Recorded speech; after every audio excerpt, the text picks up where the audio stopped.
আমরা অনেক সময় শুনে থাকি যে লো প্রেশার কি বিপজ্জনক, লো প্রেশার কি চিকিৎসা করতে হয়।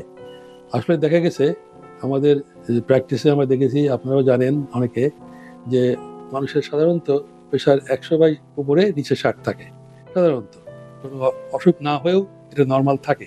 কিন্তু অনেকের দেখা গেছে বয়স হয়ে গেছে, ওষুধ খাচ্ছেন, তাদের হঠাৎ করে প্রেশার কমে গেল। এই লো প্রেশারটা আবার খুবই খারাপ, এটা চিকিৎসা করতে হয়। আর একটা লো প্রেশার আছে যে অনেক সময় লো প্রেশার খাওয়া দাওয়া করেন না, নিউট্রিশন কম, পুষ্টি কম, সেক্ষেত্রে কিংবা রক্তশূন্যতা হয়েছে। আমাদের কাছে অনেক সময় রোগী আসেন খুব লো প্রেশার, প্রেশার উপরেরটা 90, নিচেরটা 50, এবং মাথা ঘোরাতে থাকে, দুর্বল হয়ে যান। এটাকে আমরা লো প্রেশার বলি এবং তার চিকিৎসা প্রয়োজন। আবার একটা গ্রুপ আছে young adult syndrome, young heart syndrome বলি আমরা, মানে ইয়াং ম্যান, তারা সবসময় চিন্তায় থাকেন, দুশ্চিন্তায়, তাদের প্রেশার হওয়ার কথা না। আমরা জানি যত বেশি বয়স বাড়বে আস্তে আস্তে প্রেশার বাড়ে। দেখা গেল 20 বছর 25 বছরের ইয়াং ম্যান, উনি বললেন যে আমি লো প্রেশারে ভুগছি। আসলে কোনো উপসর্গ লক্ষণ না থাকলে আমরা ওই লো প্রেশারটাকে আমরা খুবই ইম্পর্টেন্স দেই না, গুরুত্ব দেই না। কারণ শুধু লো প্রেশার ইটসেলফ এটা কিন্তু চিকিৎসার দরকার নেই।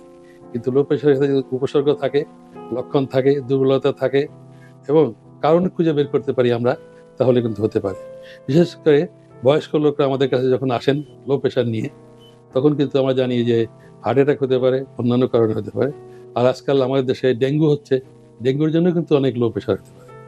আবার দেখা গেছে যে খুব ডায়রিয়া হয়ে যাচ্ছে, রোগী বুঝতে পারছেন না এত দুর্বল কেন, তাহলেই কিন্তু লো প্রেশার হতে পারে।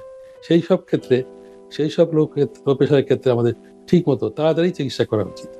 লো প্রেশার বলে আমাদের অবহেলা করা উচিত নয়, আবার এটাকে ইম্পর্টেন্স দেবো না এটাও ঠিক না, গুরুত্ব দিতে হয়, দিয়ে আমাদের চিকিৎসা করা উচিত।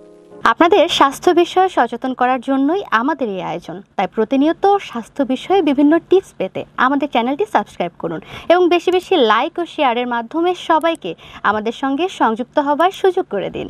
ডায়াবেটিস চিকিৎসায় 3D বলে একটি কথা প্রচলিত আছে। এই 3D কি? এই 3D হচ্ছে ডিসিপ্লিন, ড্রাগ এবং ডায়েট।